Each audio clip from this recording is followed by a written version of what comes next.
तो score card future में DVPST के रिजल्ट से पहले स्कोर कार्ड जारी किए जाया करेंगे, जिससे कि आप लोग अपने आप अंदाजा लगा लें नॉर्मलाइजेशन में किसको फायदा किसको नुकसान, सारी चीजें। तीसरी बात थी एक एसआईटी जांच हेतु, वो बात भी हमारी मान ली गई है।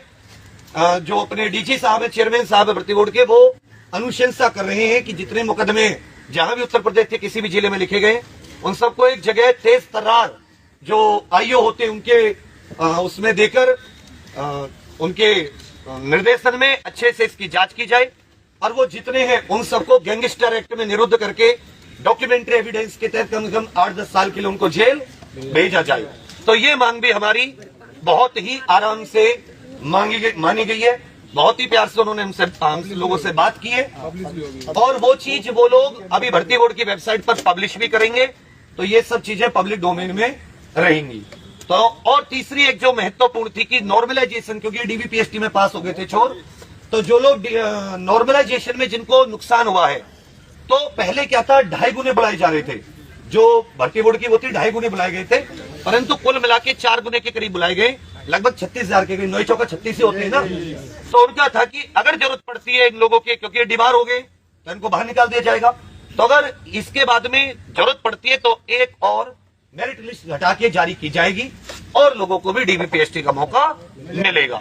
तो लगभग हमारी जितनी मांग थी वो सारी मांग भर्ती बोर्ड ने बहुत ही ईमानदारी से पूरा एविडेंस लेके एक चीज को चेक करके, एक हमारी मांग थी एनएससीआईटी पर आगे से कोई भविष्य में उस पर एग्जाम ना कराने की और उसके अच्छे से जांच पड़ताल कि कैसे मतलब 2017 में जो उस पर 138 खामी पाई गई थी वो कैसे अब मतलब दूर हो।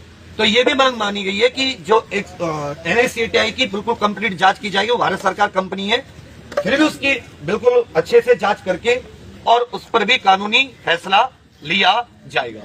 तो ये बात भी हमारी बहुत अच्छे से मानी गई है। अब बात आ जाती है कि आप लोग, ये सच की लड़ाई थी, आप लोग भूखे प्यासे रह के दूरों से किसी के पास आने जाने के पैसे नहीं होंगे, फिर भी आप लोग आए। आप लोगों ने हमेशा ऐसे ही अपने अंदर सच की जो एक ईमानदारी की लौ है वो जलाई रहिएगा बहुत सारे। और इसी तरीके से हमेशा जब भी कहीं गलत की मांग उठे, गलत की कहीं ऐसा लगे कि आपको, तो उसकी आवाज हमेशा आप लोग उठाए रखिएगा। और जहां भी हमें लगेगा कि आप लोगों के साथ गलत है, जीवन भर आपकी उम्मीदों पर खड़ा उतरते रहेंगे। बहुत सारे साथियों ने इसमें सहयोग दिया है।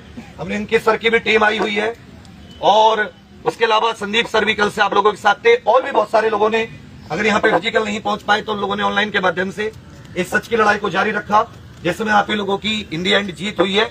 थोड़ा बहुत कष्ट सहने पड़ते हैं मगर सत्य में जयते, सच कभी भी नहीं हारता। अब आप लोग बहुत ही आराम से, बहुत ही प्रेम से, क्योंकि हमें किसमें भर्ती होना है, हम सबको पुलिस व्यवस्था का अंग बनना है, इसी लोक व्यवस्था का अंग बनना है।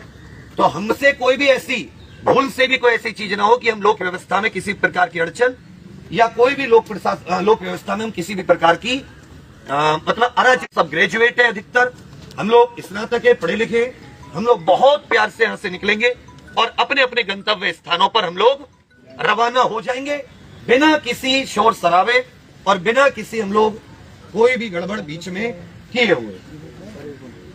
और खैर चलो कोई बात नहीं, अनशन तो हम बाद में तोड़ देंगे, पर आप सामने तोड़ेंगे। नहीं कोई बात नहीं, वो इतना प्लान नहीं किया था कि अनशन कहाँ तोड़ा जाएगा। बशर्ते आप लोगों ने सर कोई बात अगर आपको कहनी हो किसी को तो हमेशा मेहनत। और एक और लास्ट बात, एक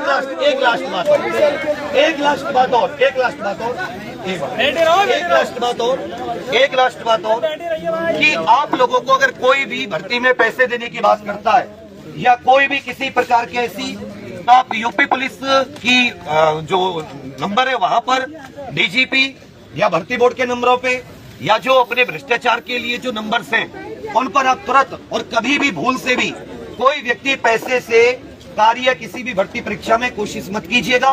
आप लोग पकड़े जाओगे, हो सकता है 1 महीने बाद पकड़े जाएं, लेकिन ये गारंटी है भर्ती मतलब जो सिस्टम है वो आपको पकड़ लेगा। चाहे आप सॉल्वर बिठाएं, चाहे आप स्क्रीन शेयरिंग करके बिठाएं या आप किसी अन्य तरीके से नकल करेंगे, आप पक्के पकड़े जाएंगे और 8-9 साल के लिए पूरे परिवार की जिंदगी आप लोग खराब कर देंगे। तो मेरी बात आप लोगों को समझ आ रही है। भैया यहाँ पे कुछ सवाल करना चाह रहे हैं। सरकार का कोई प्रतिनिधि यहाँ वहाँ पर आया जिसने लिखित तौर पे हमें ये आश्वासन दिया हो कि हम SIT जांच करवाएंगे? देखिए उन्होंने जो बैठ जाओ, बैठो यार, बैठ जाओ भैया।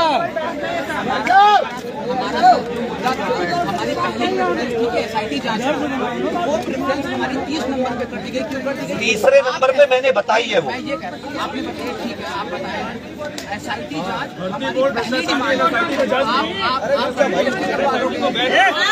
पहले बैठ जाइए।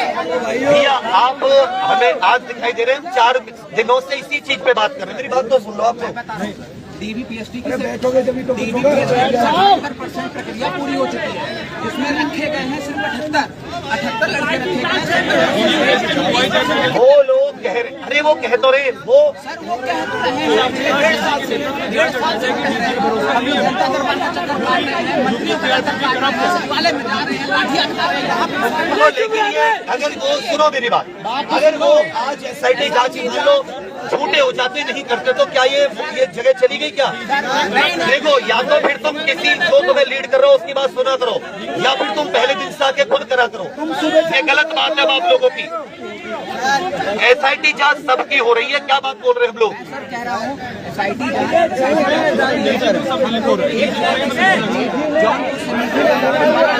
जांच